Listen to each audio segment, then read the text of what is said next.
les signes qui prouvent l'existence d'Allah sont très nombreux. Le premier signe qui prouve l'existence d'Allah, c'est la pureté originelle que Dieu a placée dans l'esprit de chaque humain.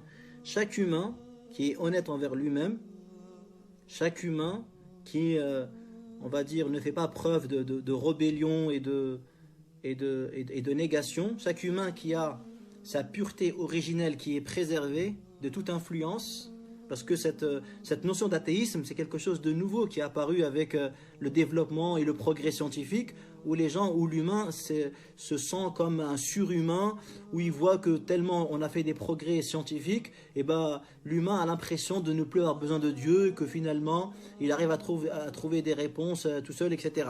Et d'ailleurs c'est pour ça que Dieu dans le Coran il dit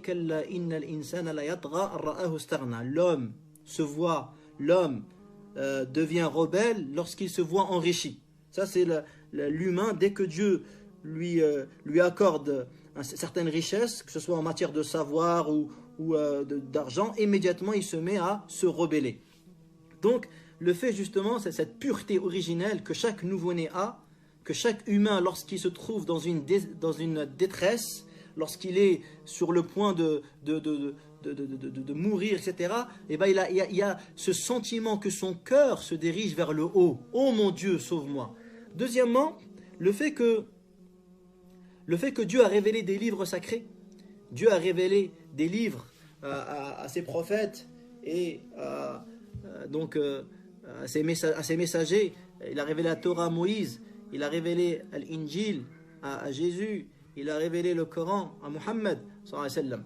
Également, il y a ce qu'on appelle al-hiss, le ressenti que les croyants ils ont, le ressenti lorsque les croyants ressentent le soutien d'Allah subhanahu wa ta'ala, son assistance, la saveur de la foi, tous les événements de la vie.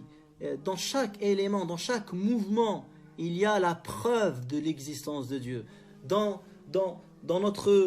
toutes les qualités que Dieu nous a données, dans cet univers, dans ce monde, les signes sont très nombreux. Et après, c'est Allah qui guide les gens, c'est Rabbi qui guide, c'est Allah qui guide. Allah il guide les cœurs qui méritent d'être guidés. Le cœur qui va se débarrasser de l'orgueil, et se débarrasser de la jalousie, qui va aller vers la vérité, qui va rechercher la vérité avec sincérité. Et celui qui fait cet effort-là, de demander à Dieu de guider son cœur, demander à Dieu de lui montrer la vérité, et Dieu va le guider.